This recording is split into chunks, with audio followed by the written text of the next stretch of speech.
Hola, ¿cómo están ustedes? Les doy una cálida bienvenida a este programa llamado Salud y Educación, un programa de género educativo. Y hoy tengo el placer de tener como invitado nuevamente al doctor Tomás Castro Feijó. ¿Cómo estás, Tomás? Bienvenido. Muchas gracias, Olga. Muy bien. Bueno, ya muy hemos contento hecho, de estar acá de vuelta. Bueno, un placer para mí. Ya hemos hecho varios programas. Y yo soy un habitué. Sí, sos un habitué, sos un invitado de lujo, habitué de la casa. El doctor es médico, oftalmólogo, especializado en retina y vítreo y es subdirector de la Clínica de Ojos de Tandil. Llegado muy recientemente, ¿verdad? Hace poquito tiempo. En marzo. En marzo, bueno. ¿Y cómo te trata Tandil? Bárbaro. Yo estoy chocho. Qué bueno, me alegro. Bueno, el tema que ha elegido Tomás para desarrollar hoy tiene que ver con la diabetes, específicamente los daños que esta enfermedad sistémica provoca en la visión, en la vista, en el ojo, o sea, las complicaciones oculares de la diabetes, ¿verdad? Así es, Olga. Bien, ¿y qué introducción podés hacer a la temática? Primero, bueno, vos dijiste es una enfermedad sistémica, no es una enfermedad que afecta solo a los ojos, sino que afecta a todo el cuerpo.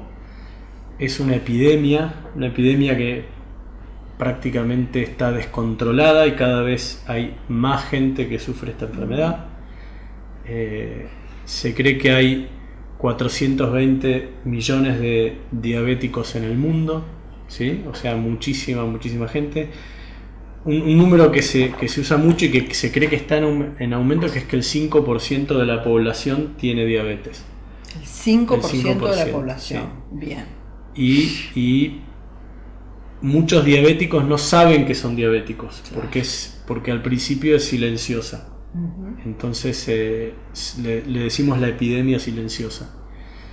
Y de esos 420 millones de pacientes que sufren diabetes, hay 420 millones en el mundo, 150 millones ya tienen algún grado de retinopatía diabética. Claro. ¿Qué es la retinopatía diabética? Es la complicación ocular de la diabetes. La diabetes, dijimos, una enfermedad sistémica, donde hay un mal manejo del azúcar en sangre, entonces los pacientes tienen glucemias muy elevadas, uh-huh. Azúcar en sangre muy elevada durante mucho tiempo, y esa azúcar elevada en sangre va dañando los vasos sanguíneos de todo el cuerpo, no solo del ojo, del riñón, del corazón, de los nervios, de las piernas, del cerebro. Sí. Es una enfermedad sistémica. Pélvicos, y por eso afecta también la sexualidad, ¿no es cierto? No lo sabía. ¿Viste? Lo agregué porque es mi especialidad también. No lo sabía. Bien, pero bueno, bien. Una más, sí. Una más de las cosas que afecta. Y bueno, y entonces afecta esta azúcar elevada en sangre sostenido durante mucho tiempo, afecta a los vasos sanguíneos de la retina y produce retinopatía diabética, que es una de las principales causas de ceguera a nivel mundial, sobre todo del mundo occidental, del mundo desarrollado. Lo que hace la diabetes en la retina es, primero hace que los vasos sanguíneos pierdan líquido, ¿sí? Los vasos sanguíneos no tienen que perder líquido, tienen que estar totalmente cerrados, es como una cañería de una pared, no tiene que perder líquido. Claro. Entonces primero hace que pierda el líquido, que el líquido salga de los vasos sanguíneos y se acumule entre las capas de la retina, y eso hace que la retina funcione mal. Pero después, a medida que sigue avanzando, genera que se cierren los vasos sanguíneos.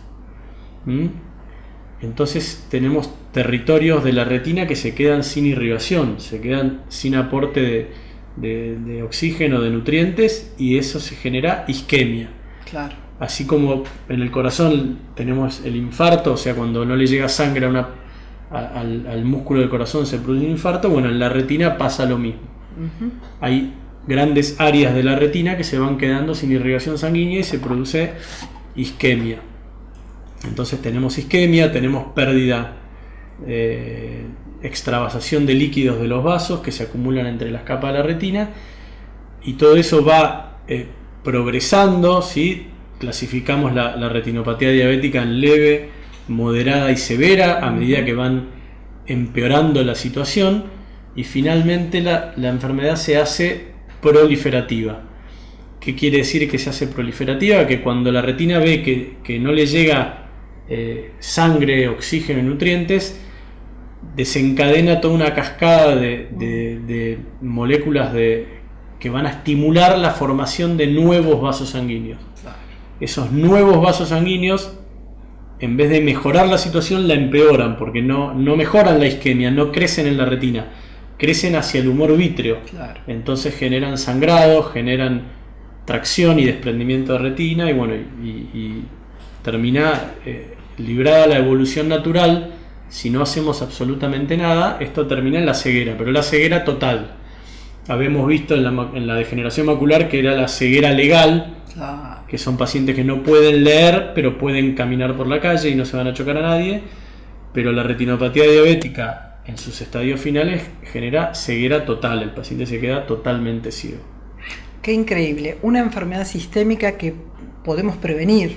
Si educamos, podemos prevenir en algunos aspectos. La diabetes tipo 2. La diabetes tipo 2 puede llevar a una ceguera. Sí, ¿no? sí. Tanto la diabetes tipo 1 juvenil, que es por falta de insulina y que se diagnostica a edades tempranas, como la diabetes tipo 2, que es la del adulto y la que está más ligada al sedentarismo y a los malos hábitos, al síndrome metabólico. Las dos producen lo mismo en el ojo. ¿Sí? Lo que pasa es que son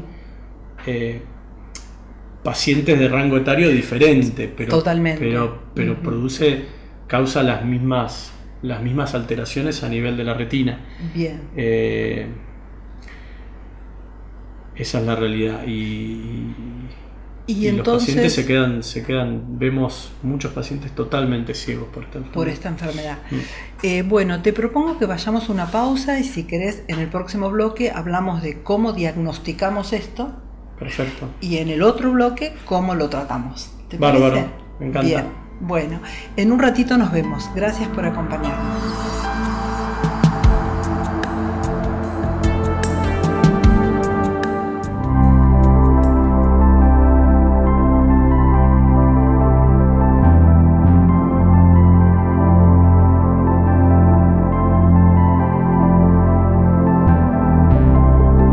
Clínica de Ojos Tandil.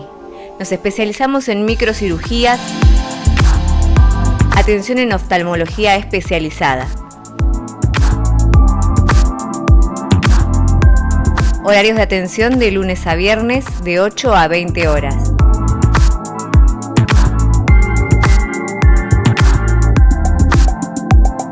Comunicate al 444-8300 y ahora también podés obtener tu turno por WhatsApp al 2494 54 60 61.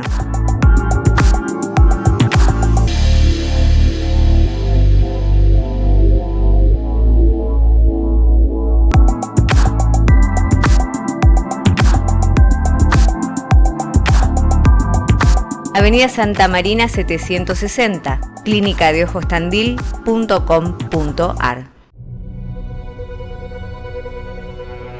Hicimos la historia. Estamos haciendo el futuro, juntos. Municipio de Tandil, en el año del Bicentenario.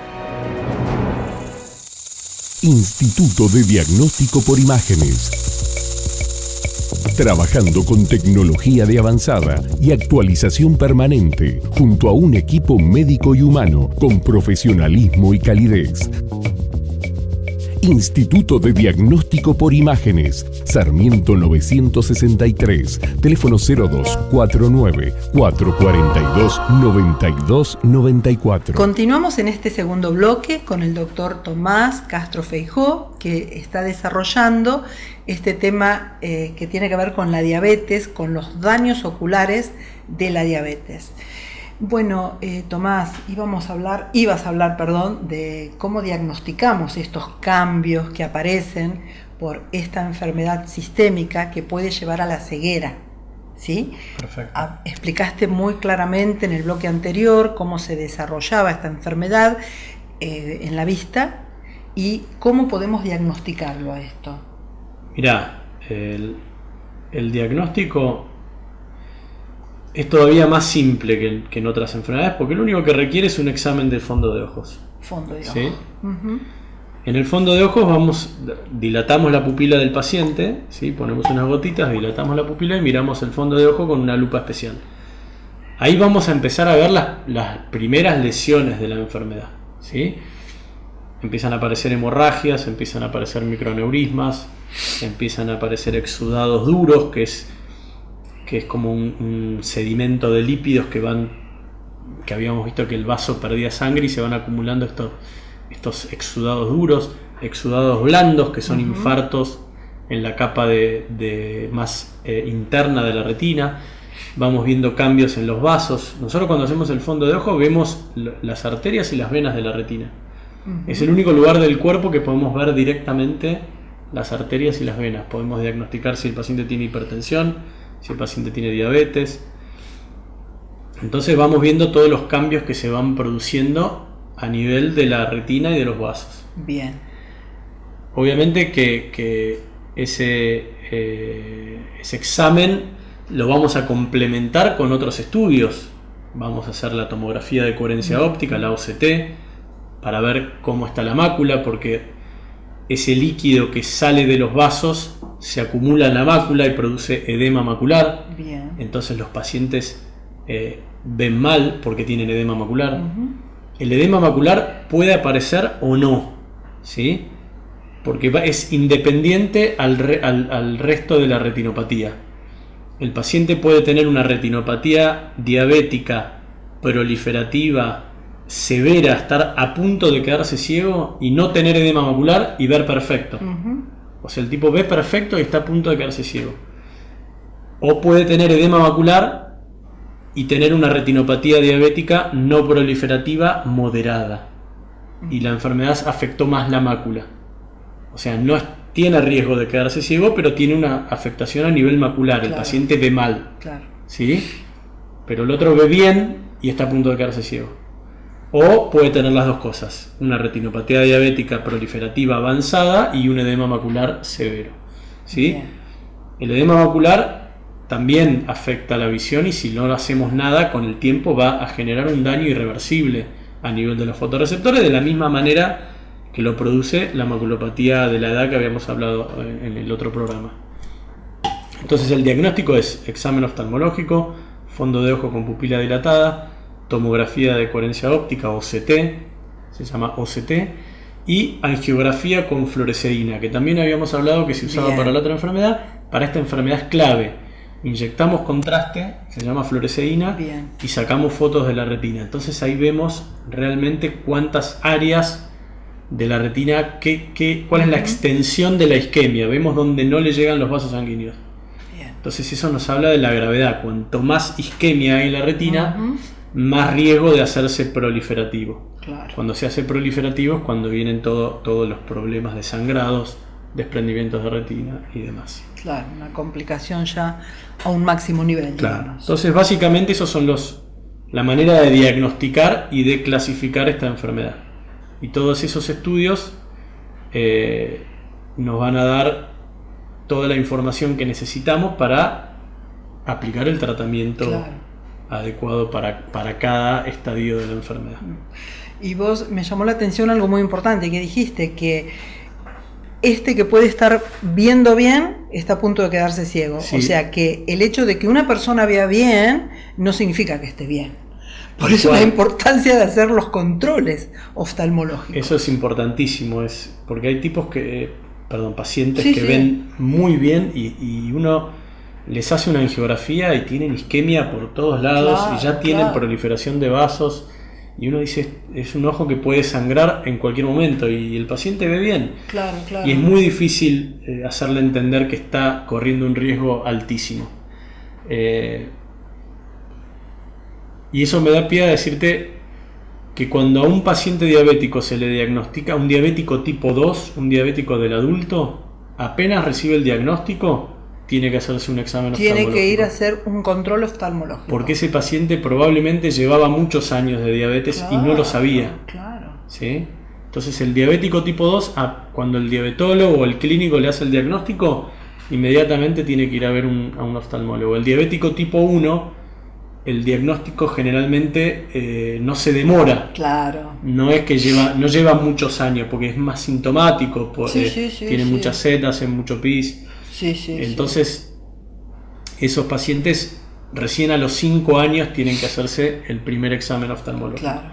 Pero el diabético tipo 2, obeso, sedentario, hipertenso, colesterol alto, ese paciente inmediatamente que le hacen el diagnóstico se tiene que hacer un examen oftalmológico. Un control oftalmológico. Bueno, pasamos al próximo bloque en un ratito, ¿te parece bien? Para hablar del tratamiento. Dale. Gracias por acompañarnos. En un ratito nos vemos.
Continuamos en este tercer bloque, donde el doctor Tomás Castro Feijó está hablando sobre los daños oculares de la diabetes.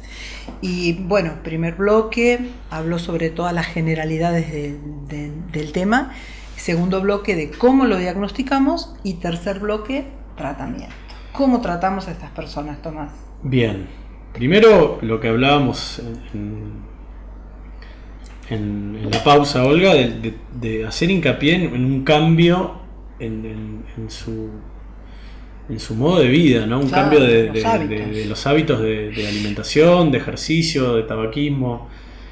Eso siempre tenemos que hacerlo, no podemos no hacerlo. Obviamente es muy difícil que el paciente cambie, pero generalmente cuando tienen un problema en los ojos y en la vista, ahí es cuando se asustan. Y es un buen momento para decir, bueno, mira, tenés esto, te está afectando la visión, cambiá, haz ejercicio, baja de peso. Eso como primer medida. Después tenemos diferentes herramientas para tratar esta enfermedad, ¿sí? Una herramienta es la fotocoagulación con láser argón, que es, digamos, la más antigua, que lo que implica es, con un láser, quemar las áreas isquémicas de la retina. Bien. ¿Sí? Generar quemaduras en la retina. ¿Para qué? Para que esa retina no pida vasos sanguíneos, no diga, che, necesito... Para evitar la proliferación. Claro, entonces con una retina que tiene mucha isquemia, que le hicimos el fondo de ojos, le hicimos la angiografía con fluoresceína, vemos grandes áreas de isquemia, vemos que ya está empezando a proliferar porque se ve en la angiografía. Entonces ahí tenemos que panfotocoagular, que significa llenar toda la retina de disparos de láser. Eso lo que va a hacer es va a frenar la enfermedad. El paciente no va a ver mejor, Y Claro. como habíamos visto antes, es muy probable que vea bien. Claro, va a evitar que progrese. Vamos a evitar que se quede ciego. Claro. Y eso ya está demostradísimo. Claro. Muchísimos trabajos científicos ya demostraron que la panfotocoagulación disminuye el riesgo de ceguera en más de un 50%. Bien. ¿Sí? No van a ver mejor, incluso pierden visión, porque el láser, la zona que quema es una zona que no va a ver, Claro, claro. pero frena La ceguera. la ceguera, evita la ceguera. Esa es la primera herramienta, la fotocoagulación con láser. Segunda herramienta que tenemos son las inyecciones intravítreas. ¿Sí? Ujú. Las mismas inyecciones que usábamos en la maculopatía húmeda, las usamos en la diabetes. Ujú. ¿Qué hacen esas inyecciones? Hacen que los vasos sanguíneos que perdían líquido se cierren y dejen de perder líquido. Ujú. Y la retina sola elimina ese exceso de líquido que estaba acumulado en las capas. Bien. Entonces, cuando un paciente tiene edema macular, quiere decir que la mácula está hinchada porque tiene líquido. Con las inyecciones hacemos que ese líquido desaparezca y que el paciente mejore la visión. Además, esas inyecciones también hacen que los vasos sanguíneos anormales desaparezcan. Bien. ¿Sí? Pero ¿qué pasa? Cuando la droga se metaboliza y ya se elimina del ojo, los vasos sanguíneos vuelven. Por eso igual tenemos que tratar con la fotocoagulación. ¿Sí? Ujú. Si solo inyectamos y no fotocoagulamos, los vasos sanguíneos anormales desaparecen, pero a los 3 meses vuelven a aparecer. Ujú. Entonces tendríamos que inyectar al paciente cada 2-3 meses durante toda lo que le quede de vida. Claro. En cambio, la fotocoagulación con láser argón es como un cambio que se va a mantener en el Claro, tiempo. como definitivo, ¿Sí? digamos. Claro. Bien. Se está discutiendo todavía si hay que dejar de fotocoagular o no hay que dejar de fotocoagular, pero por ahora no hay evidencia concreta de que tenemos que dejar de fotocoagular. Bien. ¿Sí? Ujú. Fotocoagulación, inyecciones. Cuando, a pesar de todo eso, o cuando no llegamos a tiempo y el paciente ya viene con un sangrado, ya viene con la retina desprendida, ahí tenemos que recurrir a la cirugía. Ujú. Y la cirugía que utilizamos se llama vitrectomía. Vitrectomía es como una mini laparoscopía, viste que en una laparoscopía Claro. pones los trócares Sí. y te metes en el abdomen. Bueno, acá es lo mismo, ponemos Claro. 3 trócares en la pared del ojo y entramos a la cavidad vítrea. La cavidad vítrea está atrás del cristalino, ¿sí? Viene la córnea, el cristalino, y atrás es la cavidad vítrea. Ujú. Y la retina tapiza la cavidad vítrea por dentro. Claro. Entonces tenemos que sacar el humor vítreo que va a estar lleno de sangre, tenemos que eliminar todo el tejido anormal, proliferativo, que está tironeando de la retina y desprendiéndola, para que la retina pueda volver a su posición. Bien. Una vez que estamos adentro del ojo, que eliminamos todo el vítreo, que eliminamos todas las proliferaciones, y si el paciente no ha recibido fotocoagulación, hacemos la fotocoagulación Claro. intraoperatoriamente.